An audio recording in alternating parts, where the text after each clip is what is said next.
Salut Charline, merci d'avoir accepté de participer à ce premier podcast nommé 3 questions, une vie pro. Salut Philippe. Pour rappel, le but premier est de partager avec nos auditeurs et auditrices ton expérience du monde professionnel au travers de ce que tu considères comme ton plus grand succès, tout en abordant aussi ta résilience face aux difficultés que tu as pu rencontrer. Et bien entendu, dans ce podcast, nous terminerons par tout ce que cela t'a apporté. Avant tout, est-ce que tu peux te présenter ? Yes, avec plaisir. Alors moi c'est Charline, j'ai 30 ans, je suis passionnée des études de genre et surtout de la place de la femme dans la société. Je suis normande d'origine et j'ai eu beaucoup de chance d'être catapultée dans le New Jersey, à Toronto, à Bangkok. Alors maintenant je suis à Paris, citoyenne de Paris, mais je suis pas parisienne, ça c'est important. Et quand j'étais petite, je voulais être journaliste de guerre ou politique. Et finalement, j'y ai touché en faisant de la com politique en 2012 sur les présidentielles. Après, j'ai fait mes armes dans la com de crise dans le monde de l'énergie avec un grand E.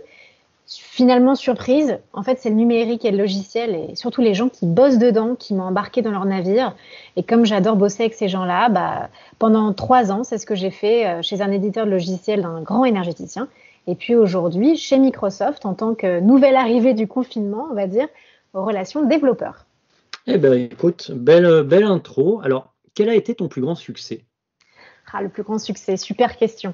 Alors, le plus grand succès, ça a été de donner envie à 10 000 utilisateurs de se connecter à une plateforme qui, sur le papier, avait en fait 0 chance de survie. En fait, tout ça, ça commence en 2017. Ça fait 3 mois à peine que je suis dans cette nouvelle boîte.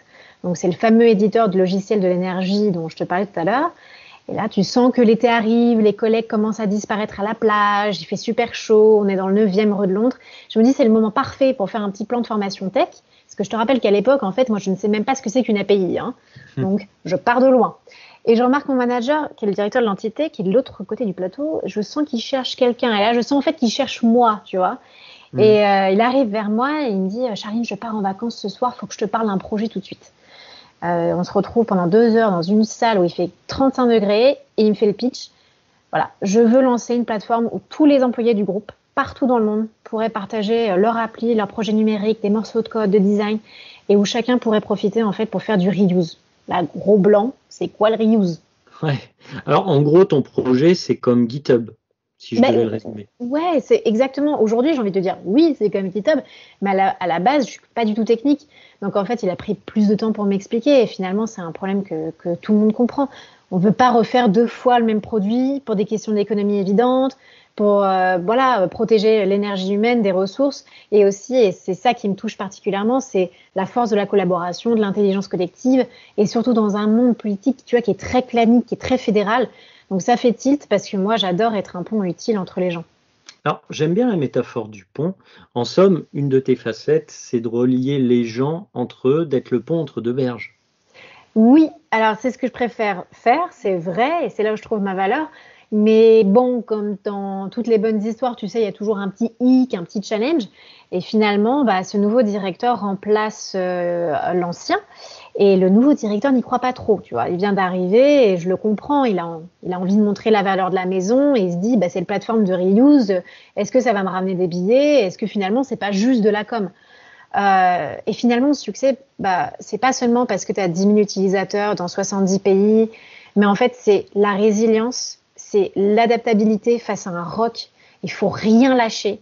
Et en plus de ça, il faut rien lâcher, il faut savoir s'entourer. Et s'entourer d'alliés parce que c'est ça la clé du succès. Et là, dans ce cas-là, c'était des jeunes gens hyper intelligents qui étaient motivés par l'action collective, tu vois. Et ils avaient une candeur qui était très déstabilisante dans un monde politique comme ça. Et finalement, en fait, cette citation de Twain qu'on voit tout le temps, ils ne savaient pas que c'était impossible, alors ils l'ont fait. Je la trouve super bateau, mais elle colle tellement bien à ces gens-là et elle colle parfaitement à cette épopée. Écoute, c'est un beau succès. Moi, ce que je note, c'est qu'une des clés du succès, c'est de savoir s'entourer des bonnes personnes. Ouais. Mais comme tu sais, ce qui nous définit aussi, ce sont nos échecs. Et justement, on va aborder la deuxième partie du podcast. Quel est, selon toi, ton plus grand échec ? Yes. Cette question, elle est terrible. En fait, c'est grâce à ton exercice de réflexion que j'ai pu faire le tour de mes échecs et de mes erreurs. Et en fait, je dois avouer que je vis pas les choses comme des échecs vraiment. Ah oui, j'ai raté mon entrée à Sciences Po, j'ai pas eu certains postes, mais je le vis pas comme un échec. Je me dis bon, c'est une porte qui se ferme, mais il y en a une autre qui s'ouvre. Je crois beaucoup à la synchronicité, à la sérendipité, enfin au heureux hasard, comme on dit. En revanche, j'ai fait beaucoup d'erreurs. Et vraiment, l'erreur que je retiens, c'est toujours dans cette même boîte. En fait, quand moi je suis arrivée, on n'était que 5 femmes sur une quarantaine de personnes. Et au fur et à mesure, alors que je suis une passionnée des études de genre et je suis absolument consciente, je me suis laissée enfermer dans un rôle de femme au travail. En fait, je vais t'expliquer dans les détails, tu vas comprendre, mais en fait, mon échec, c'est j'ai réduit de mon propre fait les possibles de ma carrière et la façon dont j'étais considérée par mes pairs. Et ça, c'est ce qui a fait que j'ai quitté cette boîte aussi. Donc, c'est un échec pour moi. Parce que quand tu es comme moi, et je suis sûre que je ne suis pas toute seule, tu te poses clairement la question de ta légitimité tout le temps. Et tu vas bouffer à tous les râteliers des personnes qui vont dire merci et bravo. Et tu as un besoin de reconnaissance qui est vraiment malsain, en fait. Ouais, sans fin. On revient dans la métaphore du pont. Alors là, on est parti un peu sur le syndrome de l'imposteur, mais aussi le syndrome de l'infirmier qui est de dire j'ai besoin d'aider les autres. Mais du coup, de manière assez insidieuse, tu es devenue une femme dans un monde d'hommes et non pas une femme dans un monde avec lequel elle travaille avec les hommes. Exactement. Ah, c'est tout à fait vrai. Et en fait, comme tu le dis, finalement, c'est des vieux réflexes un peu grégaires qui reviennent.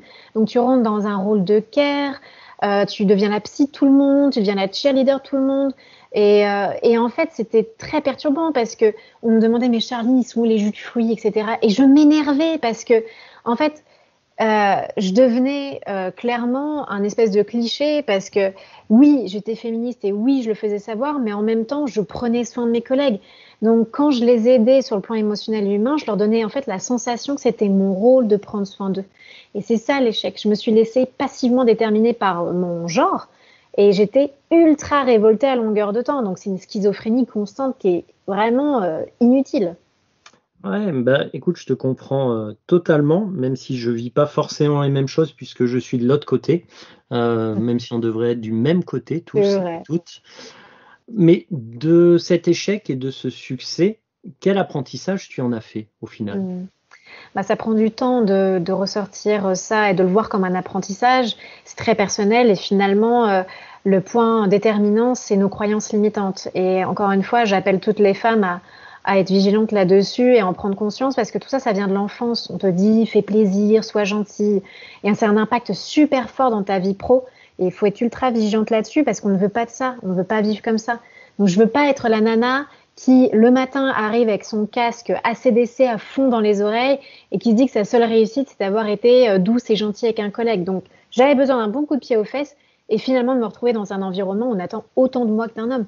Et les vrais apprentissages, c'est si tu veux aider les autres, tu dois t'aider toi-même et tu dois être la meilleure version de toi-même avant tout. Écoute, c'est très clair. Merci Charline d'avoir participé à ce premier podcast. C'était un plaisir. J'espère que nos auditeurs et auditrices auront pris du plaisir à t'écouter dans toutes ces réflexions qui ont jalonné ton parcours professionnel. Merci. À très vite, Philippe.